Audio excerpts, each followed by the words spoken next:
Well, let's talk about immigration.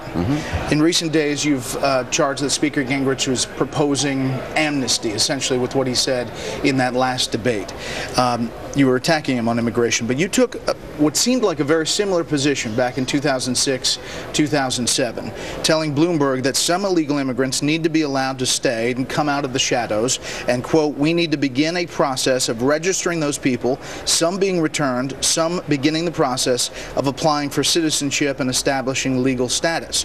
We're not going to go through a process of tracking them all down and moving them out.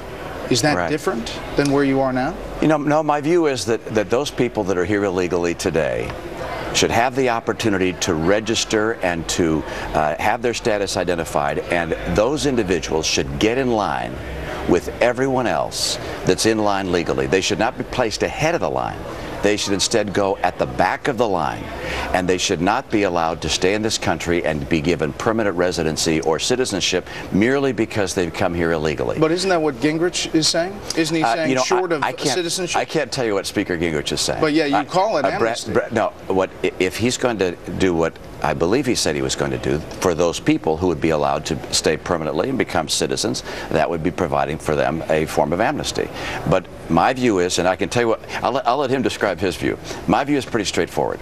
For those people who've come here illegally, they should have the opportunity to get in line with everybody else who wants to come into this country, but they go to the back of the line, and they should be given no special pathway to citizenship or permanent residency merely because they've come here illegally. And they do it outside of this country.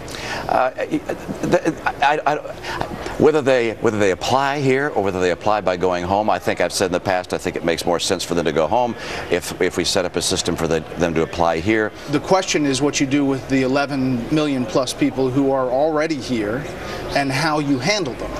And back in 2006, 2007, you made a point in saying we're not going to round them all up and send them out. That's right. So what do you do with them? You know, there's great interest on the part of some to talk about what we do with the 11 million.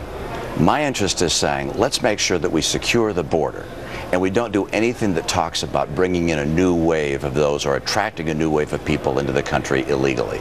The right course for us is to secure the border and say nothing about amnesty or tuition breaks to illegal aliens or anything else that draws people into the country illegally. The right course, secure the border, and then we can determine what's the right way to deal with the 11 million, and to make it as clear as I possibly can. Let those people apply just like everybody else that wants to come to this country, but they have to apply at the back of the line as opposed to jumping in the front because they've come here illegally. About your book, you talk about Massachusetts